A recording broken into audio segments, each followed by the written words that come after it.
BRS మాజీ MLA Mallareddy ఈరోజు తిరుమల తిరుపతి దేవస్థానాన్ని అయితే సందర్శించారు.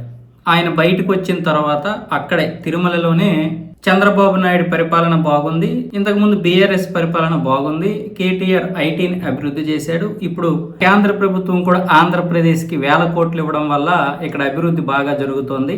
తెలంగాణలో వచ్చేసి ఒకప్పుడు భూములు కొనేవారు ఆంధ్రాలో అమ్ముకొని, ఇప్పుడు తెలంగాణలో అమ్ముకొని ఇక్కడ కొనే పరిస్థితి వచ్చిందంటూ ఆయన అయితే రాజకీయాలు మాట్లాడారు. వాస్తవానికి ప్రభుత్వం గురించి మంచి మాట్లాడినా చెడు మాట్లాడినా అక్కడ మాట్లాడడం అనేది నిషిద్ధం. రాజకీయాలు మాట్లాడినటువంటి వారిపై చర్యలు తీసుకుంటాము అని తెలుగుదేశం చెప్పింది.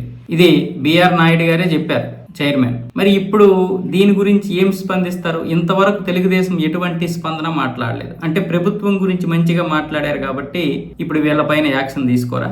ఇంతకుముందు కూడా బీఆర్ఎస్ నేతలు వచ్చి ఏదో రాజకీయాలు మాట్లాడితే వారిపై కూడా యాక్షన్ తీసుకుంటామన్నారు. మరి ఇప్పుడు మల్లారెడ్డి ఏమొచ్చేసి చంద్రబాబు నాయుడిని పొగుడుతూ మాట్లాడడం వల్ల మరి ఆయనపై ఎటువంటి యాక్షన్ తీసుకోరా లేకపోతే ఏంటి మరి అర్థం కాలేదు. ఇంతవరకు ఎటువంటి ప్రకటన చేయలేదు దీని మీద టీటీడీ చైర్మన్ గారు.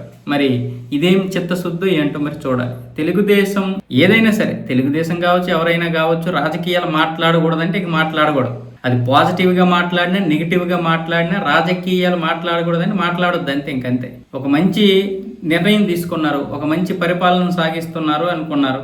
మరి ఇలాంటప్పుడు చిత్తశుద్ధి చూపించాలి. మనకి నచ్చిన వారిని నెమలేకతో కొడతాం, నచ్చని వారిని చింతచేపుతో కొడతాం అంటే ఎలా అవుద్ది?